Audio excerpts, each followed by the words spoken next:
Hi, welcome to the newest episode of Sports Talk Central. I'm your host, Adeep Mahmood, with my normal co-host, Hunter. And today we're going to recap the Super Bowl. We're going to be talking some Ravens Steelers, some more Virginia Tech athletics, not just football, but also baseball, little softball, and some basketball as well. Then we're going to talk some nationals because there's some news going on there. So let's talk about the Super Bowl recap. What stood out to you about the game? No, it was. I wouldn't say call it like an all-time Super Bowl, though. I would say it was a pretty good and competitive game, much better than last year's. We obviously probably have to start at the end of the game. Zach Taylor was way too cowardly there. You take the ball out of your best player's hands on a very critical down when it looks like you're basically almost in field goal range. You have plenty of time, a couple timeouts, and you're giving it off to your backup running back right at Aaron Donald's gut. Just was not a good idea. And then, did you see the play of 4th and 1? If Aaron Donald was a second slower, Jalen Ramsey was on the ground. Like Jamar Chase was like 5 yards. Like that was so close. That was how close it was. I did see that. I saw that, and they just did not. That was their big Achilles heel, their offensive line. They didn't block Aaron Donald on that play either, and Burrow basically got sacked out of it. And I hate that this talk and this team is going to be back. This team is going to be right back in the Super Bowl. Dan Marino. Do we know that? Like, ask Dan Marino. Ask Aaron Rodgers too. What has he done since the Super Bowl? Oh, what about Drew Brees when he retired? He didn't get back to a Super Bowl. Ben Roethlisberger sure thought he was going to go back to the Super Bowl after 2011. He never went back either. And Peyton Manning, I mean, he only went to 2. I believe it was. I believe it was. But people, I believe it was 3. That might be my mistake. But people just don't understand how hard it is to consistently win in the NFL. The Bengals may never get that shot again. When you have a shot to win the game, especially looking at the AFC North. Yeah, no, I agree. And they screwed up at the end of the game. I didn't like how the officials inserted themselves in towards the end of the fourth quarter. I thought that was kind of annoying. And to start the second half. That was a bad one. They didn't really call much, and it was like, okay, this is a pretty clean game. And then towards the end of the fourth quarter, we're like, wow, we're just calling penalties on 3 to 4 straight plays, and a couple of which were, I'd say, pretty questionable. Obviously, the Bengals probably have to do a much better job on Cooper Kupp, especially Eli Apple, which we'll get to in probably just a second. Yeah. But their defense didn't get the job done. The Bengals had plenty of chances in the second half to win that game because the Rams offense was not playing well. Sean McVay, I thought, was overthinking some calls. But in the end, Matthew Stafford did what he does pretty good at the end of games. He leads a game-winning drive. I believe he's ever since he came into the league, he's top 5 to top 10 for the most game-winning fourth quarter drives, right up there with Brady, Big Ben. Pretty sure Peyton Manning was up there as well. And, the no-look pass was sensational. The fade route in front of Eli Apple. And you know what, Eli? You made your bed. You're going to lie in it. You talked all that crap to Mecole Hardman and Tyreek Hill saying, I'm going to buy you a ticket to the Super Bowl. Then you get karma'd and you give up the play that loses you the game. Just give yourself a round of applause for that. This is why you saw Michael Thomas going at him, and he hasn't even played in the league in 2 years. Lamar Jackson was going at him on Twitter, which was hilarious. Bateman, Hollywood Brown. And it's almost like his wife even got into the action. It's like no one in the league respects him. I think that's basically what everyone's going for here. And you talk shit. Eli Apple after tweeting, Rio Okafor me the fire. Yeah, it's a match. It's just like it lights out. It's that's what happens. You can't be stupid like that. The commercials, outside the game are kind of I guess. What were your overall thoughts, you think, with the game? It showed how important the offensive line is. And because here's the thing. I was trying to find the meme where I think you've seen it, where it's like pretty much like you have a security guard. He kind of like pats down someone, and then they just let him in. I was like, that's kind of how the Bengals offensive line was, especially towards the end. Like this entire postseason, Joe Burrow has been, I think this entire season, Burrow has been sacked, 70 times this year? 102? I think he was sacked more than Big Ben was this year. And the Steelers Yeah. had a terrible line as well.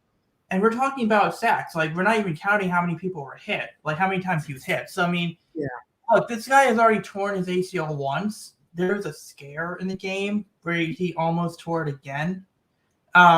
Look, if they don't protect him, he's going to be the next Andrew Luck. And if Bengals fans are saying, well, they're going to protect him, Carson Palmer, anyone? Well, it was Carson. I think it was Carson Palmer. That was with the Bengals a long time ago. Like Carson Palmer, I mean, they didn't protect him. Derek Carr, or not Derek Carr, Derek Carr's older brother. Can't remember his name. He was also not protected. RG3 was not protected. So protection in offensive line is critically important. I mean, that's the first thought. The second thought, don't talk. Zach Taylor is a coward. No, we'll get to that. Go ahead. We'll get to that. The second thing is that I think it really shows how much of a copycat league this was, because, and I want to hear your thoughts on this. The Rams obviously used the quote unquote all-in approach, and a lot of people, and I think I've said this in the past show, I've said that the all-in approach is great if it works. It just has a high rate of failure. You look at the Cardinals; they've went all in, and that didn't work. You look at the Padres; they've went all in, trading their dang near in half their farm system, and it didn't work, right? And you look at basketball, right? So the first thing is how much of a copycat league, because the whole discussion the next few days, one of the main discussions was, are the Rams changing the way they look at things? And I think that's one of the biggest, that was the other takeaway. Third one, don't talk crap if you can't back it up. And that's Jalen Ramsey and Eli Apple. So I'm not absolving Jalen Ramsey, because Jalen Ramsey nearly cost him the game. He talks a lot of shit. For someone who got owned pretty badly on some of those plays. But keep going. No, look, the 75-yard play at the start of the second half, that was a face mask. That should have been called. But even then, I was with my friend, and the first thing I said was, look, who knows? Maybe they push the ball back another 15 yards and Joe Burrow does the same thing, but there's no penalty. So maybe that happens. So I'm not saying that like the 75 yards can't have been attributed towards him, because maybe the ball gets moved back another 15 yards and it's a 90-yard play. That very well could have happened. So I'm not so that was the other thing. Like I said, the 4th and 1, if Aaron Donald was there, if Aaron Donald was a second slower, Jalen Ramsey was on the ground. That was a walk-in touchdown for Jamar Chase. So, again, going back to the all-in approach, who won the game for the Rams? The two guys that were drafted by them, Cooper Kupp and Aaron Donald. Yep. Stafford helped, but Stafford also threw 2 interceptions. But even then, again, going into the criticizing the all-in approach, what happened when Odell Beckham got hurt? That offense looked not good at all. Like, I felt bad for Skowronek because he should have caught that ball that deflected for the interception. Matthew Stafford, when you go like this, that often tells the defense, go long. Mm-hmm. I don't understand the play. He kind of played hero ball too much. Pass rush is critical, because he saw once I don't know who pushed Aaron Donald on that play. I think it was a play where he hit Joe Burrow and sent him out, and then Aaron Donald just started wrecking shop after. Whoever did that I don't understand. Like, look, what was the quote from Thanos? Dread from it? No, what was it? Dread it, run from it? No, was it dread it, run from it? Destiny arrives all the same. Yeah. And at that point, it was almost like you held Thanos in check, and then at the end of the game, it was like Thanos at the end of Infinity War, and it was like, and then he just started just whipping the linemen, like that's. So it's interesting. I don't think he's retiring. I don't think so either. I think he's going to come back. Yeah, So, I mean, so that was the main thing for the Super Bowl. I mean, and you're right. With the Bengals, they need to improve the offensive line, and there's no guarantee that they're going to come back. They might not make it to the AFC Championship game for the next few years because of all the quarterbacks. Because of all the quarterbacks, they're a little fluky. The Raiders almost came back to tie the game at the end of that first round game. The Titans were going for the game-winning drive before Ryan Tannehill screwed up. And the Chiefs basically had that game won until Patrick Mahomes turned into a pumpkin somehow, when we haven't seen that in 3 months. Play call, that was bad. That was a bad play. Who decided play calls in the end of the second half, I mean, if you had if Eric Bieniemy was better, or Andy Reid, whoever is calling the play for Kansas City, if they did a better job, you're talking about Kansas City and the Rams, because that was a big enough lead. But yeah, I mean, Bengals fans are really cocky, but it's almost like, hey, you forgot that you have two powerhouses in the Ravens and Steelers in your division. Like, right now, you're playing with guys on rookie contracts. You got Joe Burrow on a rookie contract. You got Jamar Chase on a rookie contract. You got T. Higgins on a rookie contract.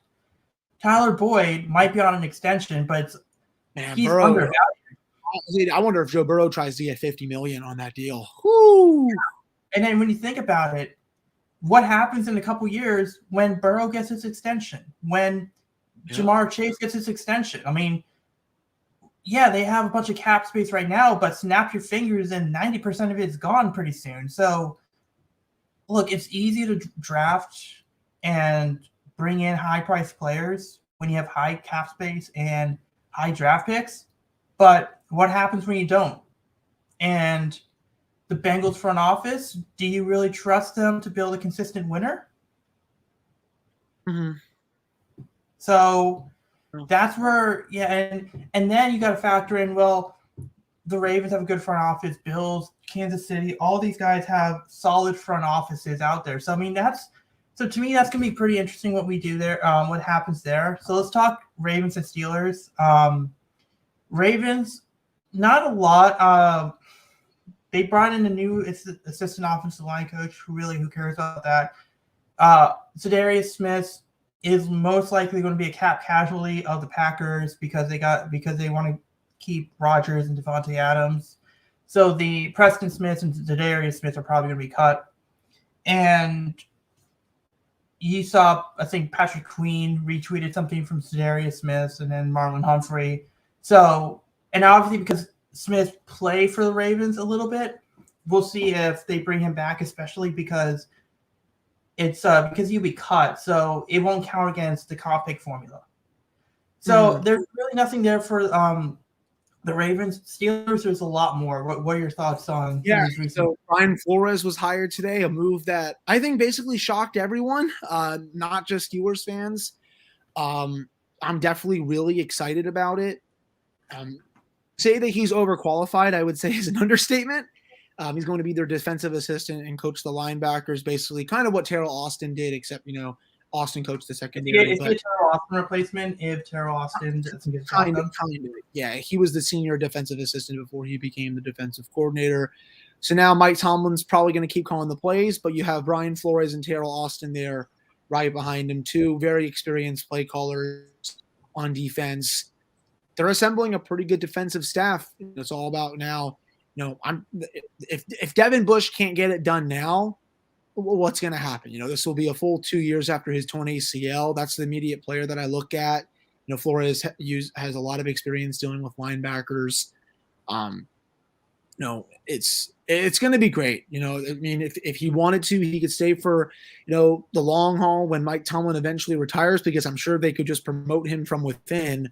Though, is that going to happen? Probably not. I think he's going to get a ton of interviews for the next head coaching cycle, whether that's a defensive coordinator or for a head coach. But, for all those now that are saying the Steelers don't go outside the organization, they did that and then some for this. They're going to get a brand new. Do you think fans are going to complain of that? Like, if in a few years, let's say Brian Flores is an assistant, he does his job, and this whole the litigation and all this news about Brian Flores right now becomes more in the past. and then Terrell Austin is not the defensive coordinator. Well, remember, Terrell Austin was an outside hire. And then when he was named as a candidate for the defense coordinator, a lot of Steelers fans were complaining that you're going in-house. So the one thing I'm trying to say is you're still going to have some Steelers fans complain about going in-house if Terrell Austin were to go and they were to talk about promoting Brian Flores. Now, is Brian Flores a better candidate than Terrell Austin? Sure. But I'm just going to say but what I'm going to say is just like how Terrell Austin, like you said, he was hired for a certain role, and then he was an in-house guy that became a defense coordinator. Yeah. If you see Brian Flores pretty much get the same role, except he's coaching linebackers and Terrell Austin was coaching secondary, and then Brian Flores is a defensive coordinator candidate, you're going to still see Steelers fans complain about in-house. It's just right now we brought in someone at one level. Just wait. You're going to see some people complain about in-house. Like Ravens are the same thing. I think some will, though I will say I don't think they've made a splashy hire like this in a very long time, probably since the Mike Munchak hire. To be honest, I know they brought in Todd Haley back in, 2012 or something like that. But, other than him and Munchak, they haven't had a hire like this that was like, okay, wow. It's bold.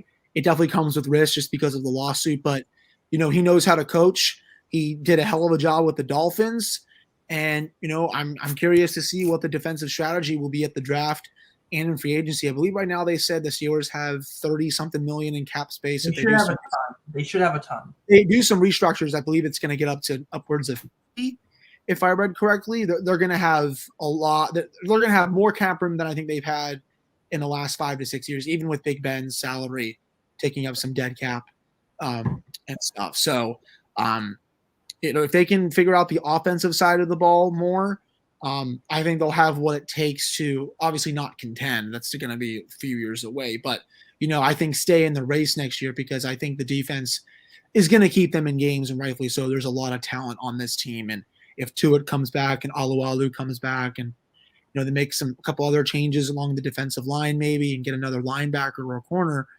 I think it's going to be a pretty consistent unit that will be able to make some splash plays. Yeah, and then also I feel like there's Steelers fans out there that are going to say that a lot of it's going to depend on the quarterback, and maybe that might be some of it. But I think it's going to be defense, offensive line, then quarterback. Defense, offensive line, and then the quarterback. So it's like whatever you do there, that's going to be a big factor. And then whoever your quarterback is. So so it's going to be pretty interesting what they do there. And then which kind of gets to the second part was this topic. We're going to do a mock draft with the Ravens and Steelers. Ravens pretty much if you can improve the offensive line, then this team this is a scary team. Like you saw in 2019. Like you saw what they were able to do in 2019 with Willie Snead and Seth Roberts and Mark Ingram and who else and Hollywood on a list, Frank. Imagine what they could do if they get a good offensive line and you got Rashad Bateman and Mark Andrews and J.K. Dobbins and Gus Edwards and Hollywood Brown and all those other guys. Like and with Lamar with better mechanics, imagine what that offense looks like. So we'll move. Let's start with we'll do like a mock draft. Do you want to do like 5-6 rounds on? We'll do 5-6 rounds. Sure.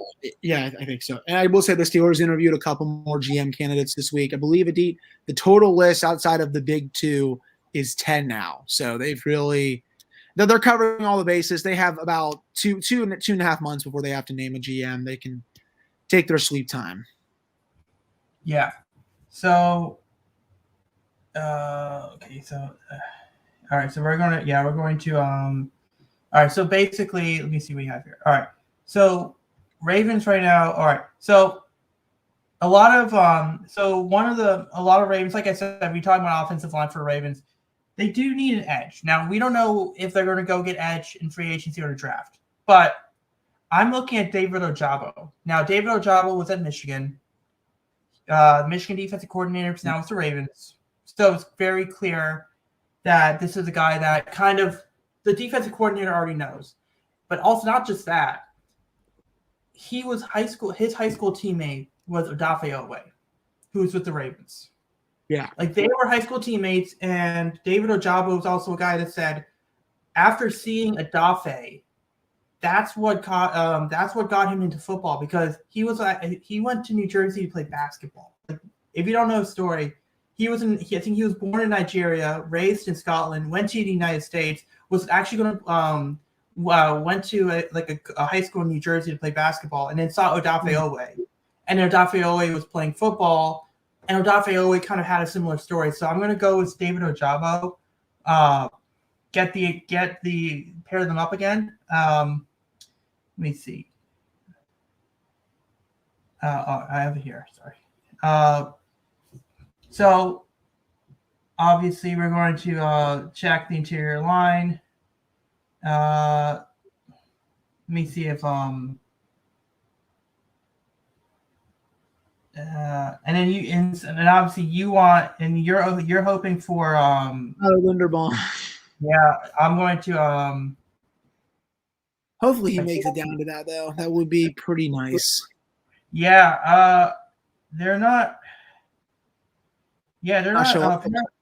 They're not. Tyler Linderbaum isn't showing up, but the thing is, that's why. Oh, Eagles took him at 19. That's just evil, man.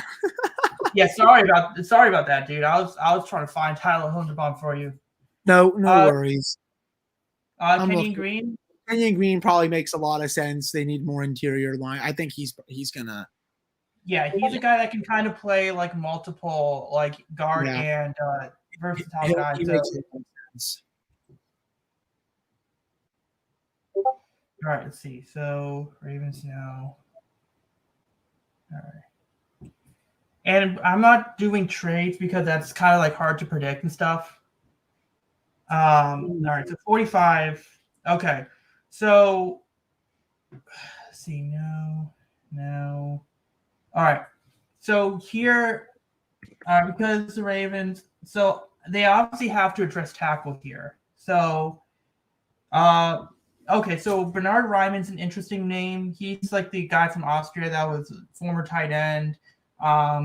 Abraham Lucas is a guy there. I'm going to go with Rasheed Walker. He was a left tackle at Penn State, former 5-star recruit, very experienced. The only thing is against some of the major competitions, he shrunk a little bit. But I think that if you get him at right tackle and you pair him with Ronnie Stanley on the other side, that's pretty good bookend. But also he has that experience at left tackle as well, so he could slide into the left tackle spot. So I'm going to go there. You don't. Oh yeah, and then what's your next pick? Okay, so here's. You think Ryman? No, I don't think they'll go offensive line 2 picks in a row. I like to think they might go linebacker for this one. I'm not saying that they go Sam Howell just yet. That does make sense though. Yeah, Brian. Yeah, the guy from Oklahoma. Yeah, I've been seeing him mocked to the Steelers a lot. So I think they honestly might pick him. Yeah. Let's see. Okay, so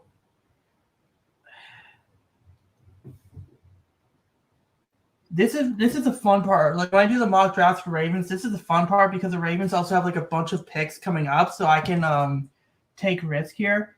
Now it looks like we need interior. I'm gonna go interior. Tyler Smith and Ingram.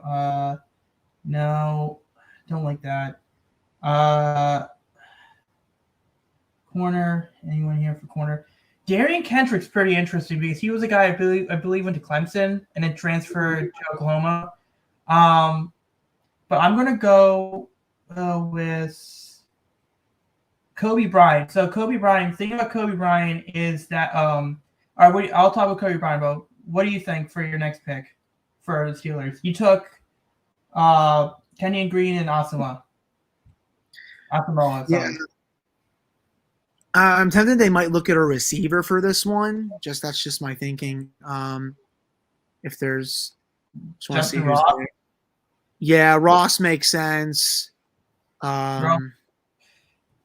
Yeah, I I- feel like the draft network is undervaluing him. I feel like they're undervaluing Justin Ross. Yeah, I think just because like he's a deep threat, I believe they need another one of those. James Washington and Juju are probably not coming back next year, so Right. that's just my thinking, at least. Yeah, Justin Ross, I could see. Give me that. Let me just. All right, so the thing with Kobe Bryant is that a lot of people are talking about what's the guy's name, Sauce Gardner, but not enough people are talking about Kobe Bryant, who is the other corner.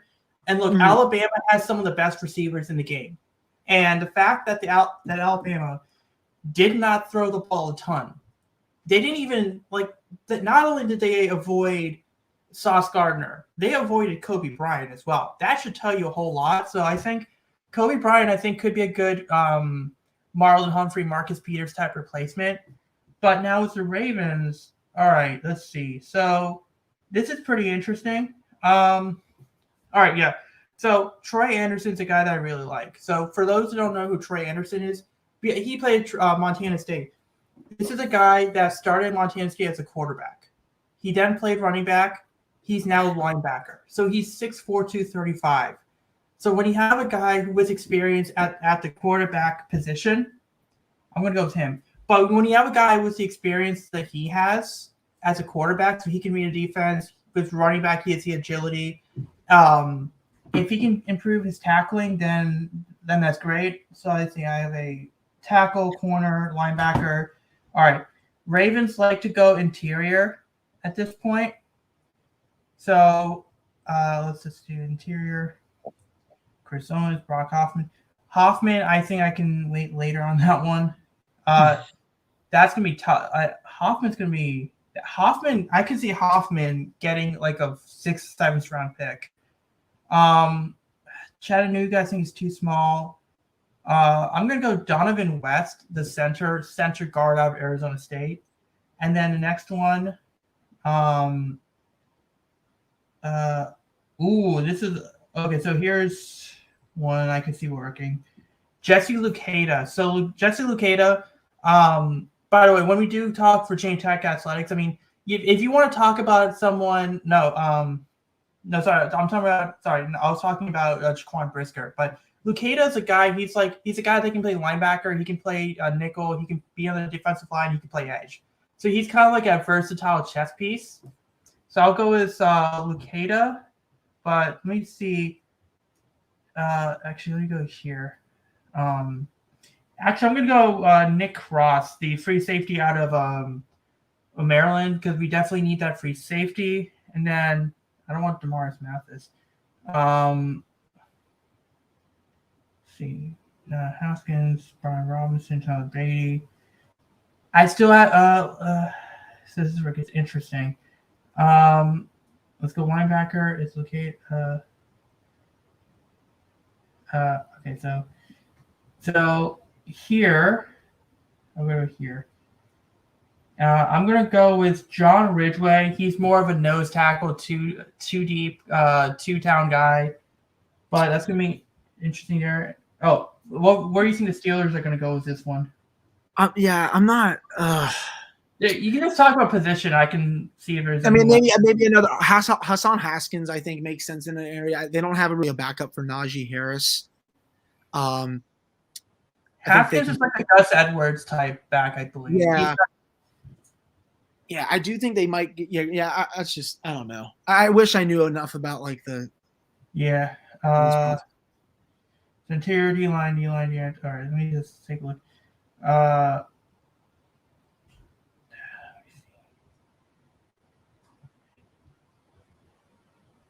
I'm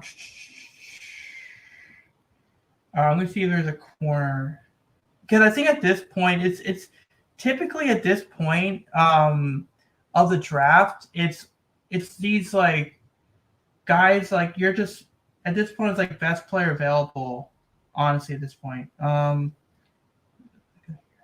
All right, so I'm gonna go Ed Ingram. He can play guard, and then I'll team that up with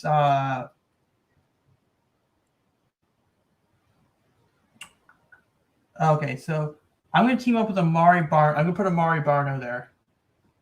But so like just for the interior. So now think of like Amari Barno with a Jabo on the edge and Adafe Owe, and then not just and then you still got Tyus Bowser. You might get Calais Campbell. That is a scary front.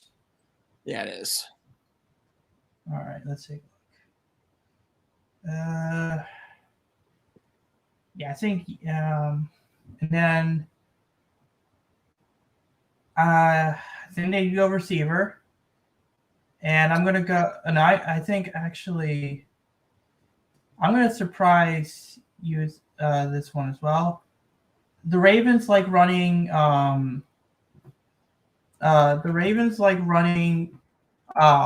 they want their tight ends to be versatile. And I think James Mitchell, think Patrick Ricard, but think like a more pass catching Patrick Ricard. That's what I think James Mitchell can be in this offense. And the Ravens they have their own draft board. So I'm gonna end the Ravens part with James Mitchell. And then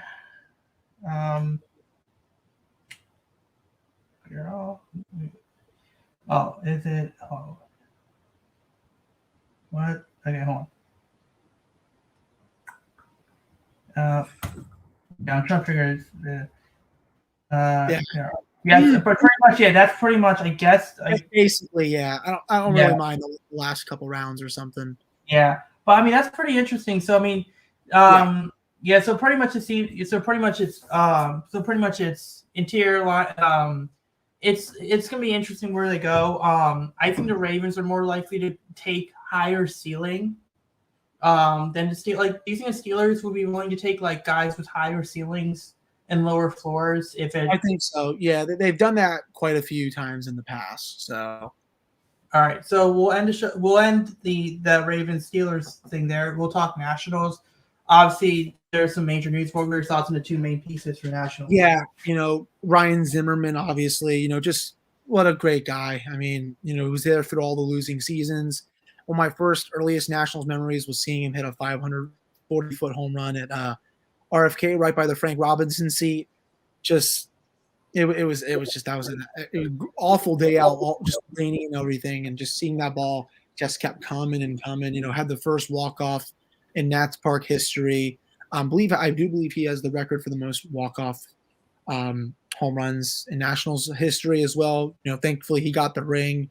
I would have loved to see him be the DH, but father time comes for everyone. I think Josh Bell is gonna man first base full time next season. So happy trails to him. I'll always miss him in the lineup. He was there for everything, and it made me so happy to see him finally get that World Series ring. Juan Soto, I'm not surprised that he declined that contract. You're going to have to probably pay up for at least $400 million for him. I think it's a start. There's no deferred money in that deal. The Learners have done that quite a few times for other deals, but this is, I think, adds up at some point. That money has to all add up at some point. Yeah. I think what the Learners did for this one, okay, maybe this is a start. We're not going to defer your money. It's our first offer. Let's see where we can take it with this. And obviously, Scott Boras is going to want to get his clients whatever he can get on the open market. It's going to be over 400. If they can get him for 425 or something like that, you'd be doing pretty good. It's probably going to be 12 to 13 years around that money. I don't think you're going to get him below 10, at least in my opinion. So hopefully the Nationals will be able to pay up. I was fine losing Harper just because obviously of what happened, but Soto is better than him, and without him, this lineup really doesn't have much because even though they lost Bryce, they still had Rendon, they still had Soto, they still had Robles, who was not bad. Zimmerman was still hitting okay. They still had the pitching, which is why they went on that World Series run. Howie Kendrick obviously came back and had a great year, but a lot of those players now are gone. So you need to pay him really just whatever he wants, just because you got to sell something, I think, to the fans during these next years. Scherzer's gone. Strasburg is still there, but, he's coming back from another major injury. I don't know how he's going to be. It's just I don't really know what to expect, I guess. So who knows what happens with these negotiations anyway. But I'm glad that the Nationals have already started to try with Soto because it looked like they were doing the opposite with Harper last time around. Yeah, and I think especially with the Nationals entering some sort of a rebuild for the next few years, having that piece in Soto, it's going to instill a ton of confidence. I mean, now I would not be shocked if he gets a $500 million contract. If it's like a 12, 13 year, $500 million, something close to it, that's where I think is going to land. With Ryan Zimmerman, I mean, obviously happy retirement to him. He's retired. Happy retirement on him. With the Orioles, not really a ton. They brought minor league deal with Shed Long Jr., who can kind of play second, third. He can play in the outfield. There was some news that the mayor of Baltimore and then the Orioles, they had this press conference. So the press conference is actually to announce the fact that there's going to be a Paul McCartney concert on June 12th at Camden Yards. So they had a Billy Joel concert a few years ago, and it was supposed to be like this big, like they're trying to set up Baltimore to be this venue for these big name concerts, and obviously this has a lot to do with the reputation of Baltimore. Like they want to increase the economic status of Baltimore, so bringing in Paul McCartney, who hasn't performed in Baltimore since the 60s, that's going to go a long way. I know there's a lot of people that were talking about whether they were going to move. No. They are going to sign, like they've also said they plan on signing the lease for the stadium. Especially they want to try to get it done before Larry Hogan goes for the re-elections. But it looks like they're going to still stay around in Baltimore, but it's going to be interesting what they do there. The discussions with the negotiations, they're going to meet every day on Monday, starting on Monday. I think what this tells me is that they're going to get a deal done, but it's like they need to be pushed on the deadline. It's like they need to kind of be forced to make a deal, if that makes sense. Like they're not. So it's going to be pretty interesting on that front. And then so let's move on to the Virginia Tech Athletics. Now there's obviously a lot more than normal we talk about with Virginia Tech. Let's talk a little bit about the smaller stuff. Virginia Tech softball has done pretty good. Virginia Tech women's basketball has, like, Kenny Brooks is one of the better coaches we have. Yeah, he might be able to go on a run in the NCAA tournament. That team is ridiculously good. Yeah, and then Virginia Tech baseball started as well. So they started yesterday. They started their game season by beating UNC Asheville 17-3. So they had Cade Hunter had 2 home runs. I believe he's a JMU transfer. They had 4 innings where they led off their half with the home runs. So this Virginia Tech team is definitely somewhat a team that's going to be they're not going to be a top team, but Virginia Tech baseball right now is at a better place now than what it was a few years ago. Yeah, and we'll talk. And let me see what the score is right now. And then obviously right now they're playing UNC Asheville. They're up 5-0 in top of the 7th. 2 outs, bases are loaded, but it's going to be pretty interesting there. So now let's talk Virginia Tech basketball, because that's the big story. Yeah, they woke up from the dead. They were just up by 6 on UNC with 7 minutes left, and now it looks like they're going to be down by 6 going into the half. They just kind of collapsed, I think, as that half went on. The officials have not been good either.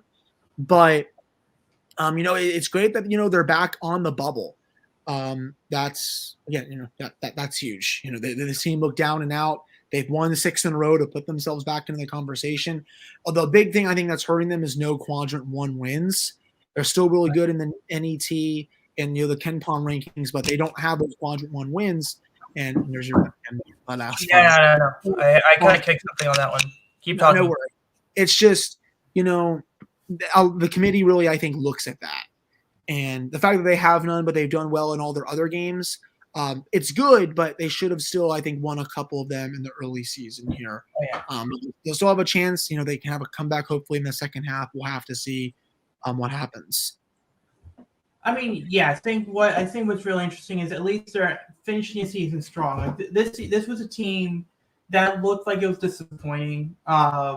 They had games against like Memphis, I believe was a Temple they played like earlier in the year. They lost some close ones there. There was like that stretch of the games, like the Miami game where there was a buzzer beater. There was games where they led. Yep.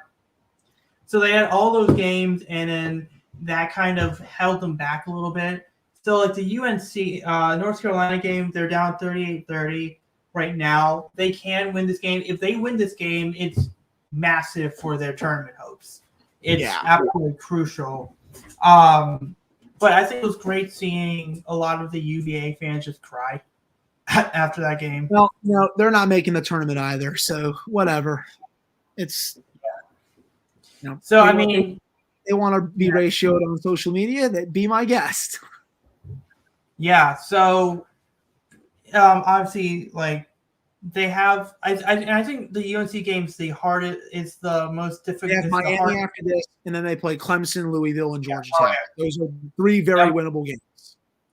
Miami's gonna be pretty tough, but if they can get revenge on Miami, if they can come back from this, like if they go 2-0, like this team could run the floor but they got to play better. They have to avoid the cold streaks. I really liked in that UVA game, like Kihei Clark was like held to nothing pretty much most of the time for the entirety of the game. They had no 3-point. Like UVA did not make a single 3-pointer at all. I mean, now it's a great testament to their defense. Some of the younger players we have, Rodney Rice is going to be really good next year when he comes in. So I think Mike Young has his team going on the right track. So we'll end the show on that note. Thank you for listening, and we'll be back next week around the same time.